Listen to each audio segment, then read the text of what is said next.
When I wrote the script for that best new feature in each Pokemon generation video, and I realized I just kind of passed over Mega Evolution in Gen 6, I knew that wouldn't go over well. It's too well loved for me to completely ignore it, so I began trying to explain my thoughts on it there, and that would have taken that video on way too far a tangent. So I figured I'd give the topic its own video here. First, I'll explain why I'm not a huge fan of the mechanic, but then, assuming that doesn't go over well, I'll extend an olive branch and describe how I think they could effectively reintroduce Mega Evolution to the series. My biggest complaint about Mega Evolution is how temporary the form change is. It only lasts one battle. Most form changes before Gen 6 lasted longer than that. The only ones as temporary included the ones dependent on the weather, specifically Castform and Cherrim, Darumaka's Zen mode, and Meloetta's Pirouette form, all of which end after battle. On the other hand, form changes that remain until you decide to change them include Giratina's Altered and Origin forms, Shaman's Land and Sky forms, woo! The Forces of Nature trio have their Incarnate and Therian forms, Kyurem has, in addition to its normal form, its White and Black forms, Deoxys' normal, attack, defense, and speed forms beginning in Gen 4, Rotom's normal, heat, wash, frost, fan, and mower forms, and Arceus' multi-type forms. Even Burmese Cloak depends on where you're battling, and once a female one evolves into Wormadam, it's stuck in that cloak forever. I prefer this flavor of form change because it's permanent, at least until I decide to change it. I like decisive changes, it's just the way I am. That means Megas, the temporary single battle form changes, just aren't my thing. Every battle you have to decide, do I need to Mega Evolve? Which Pokemon should I Mega Evolve? Is it worth it to sit through the Mega Evolution animation again? And let's be honest, in the campaigns of Gen 6, when do you ever need a Mega Evolve to win a battle? Never. If it were all up to me, I would have made Mega Evolutions permanent.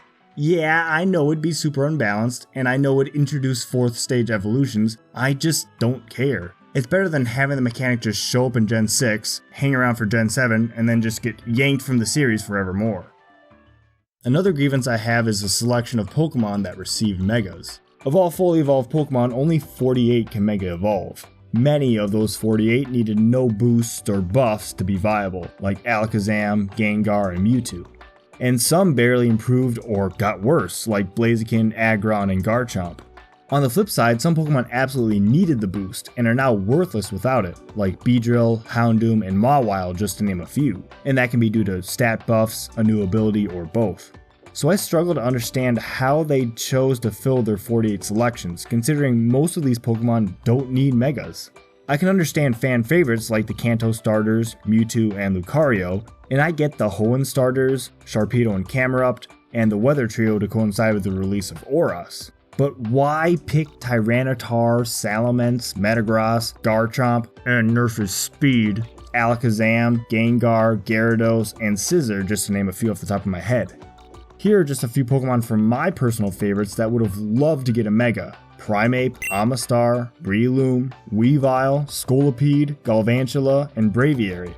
My boy Sudowoodo would have loved a Mega! No, definitely not that one. Hey, that one's not bad. Give me a better selection of Pokemon who really needed Megas, and I'm a happy man. Finally, I don't like how very few trainers use Mega Evolution. In X and Y, only Karina when she's teaching you Mega Evolution, Lysander, Champion Diantha, and your rival in the post-game run a Mega on their teams. In Oras, you have Waxley or Archie, your rival, Wally, Champion Steven, and in the post-game Zinnia, and the rematches against the Elite Four, all feature Megas. I don't understand why they made Mega Evolution so exclusive. It makes the mechanic so rare that I almost forget it exists for long stretches of the game. If opposing trainers used Megas more often, perhaps once a route, they could show off more of the possible strategies to use and present a decent challenge in the games that are often derided as the easiest of the series. They could actually show off their Megas! So in conclusion, my issue with Mega Evolution is that it's annoyingly temporary, the Pokemon that can are a poor selection, and barely any opposing trainers utilize a Mega on their team. Now with all that out of the way, let's talk about getting the mechanic, as it currently exists per Gens 6 and 7, back into the series.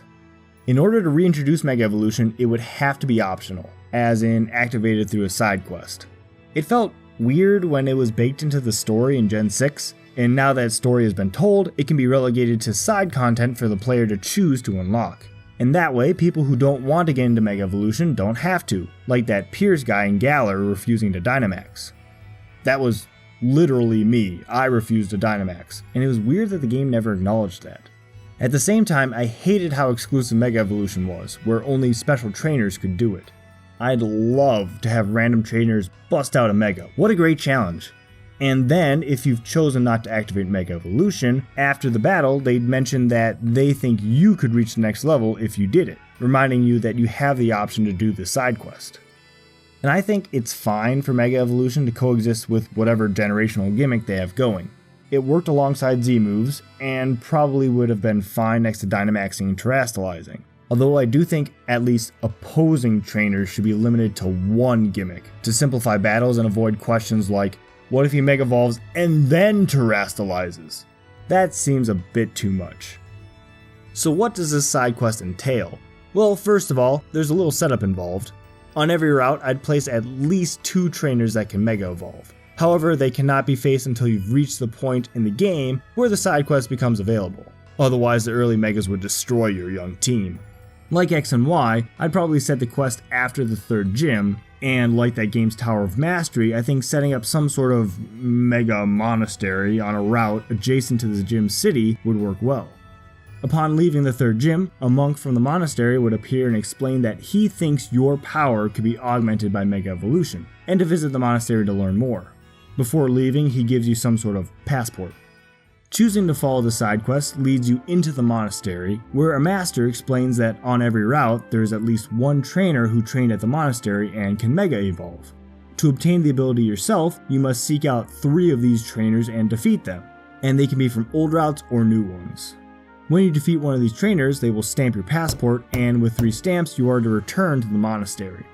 At that point, you have one final battle with the master, and victory earns you a key ring so you can Mega Evolve, and maybe a couple Mega Stones. And then you can speak with other monks to get quests, and upon completion, get rewarded more Mega Stones. I envision these quests consisting of fetch quests, complete the specific Pokédex entry, and gather more stamps on your passport, that sort of thing. And perhaps certain Mega Stones like the ones for legendary Pokemon could be found in hard to reach locations, possibly locked to the post-game. Although I personally believe any non-legendary Mega Stones should be available before the Elite Four, whether that be by quest or hidden in caves. And that would do it, you can now Mega Evolve. One final thought, even though every route now has Mega Evolving trainers, I still think some of the major characters should run one on their team. Certainly not all of them, because most will utilize the generational gimmick, but perhaps 1 or 2 gym leaders, one of the villainous team's admins, and one of the Elite Four members could pack a Mega to keep you on your toes and freshen up the challenge. And that's about it. That's my thoughts on Mega Evolution. The mechanic is important to both the series and especially the fanbase. Hell, Pokemon Go has kept the mechanic around because of how much the fans love it. I don't think Game Freak can really just try to ignore it forever. There's probably a lot of disagreement with my opinions on Mega Evolution, so what do you think about it, and do you think my reintroduction would work? Thanks again for checking this out, and I hope to catch you in the next one.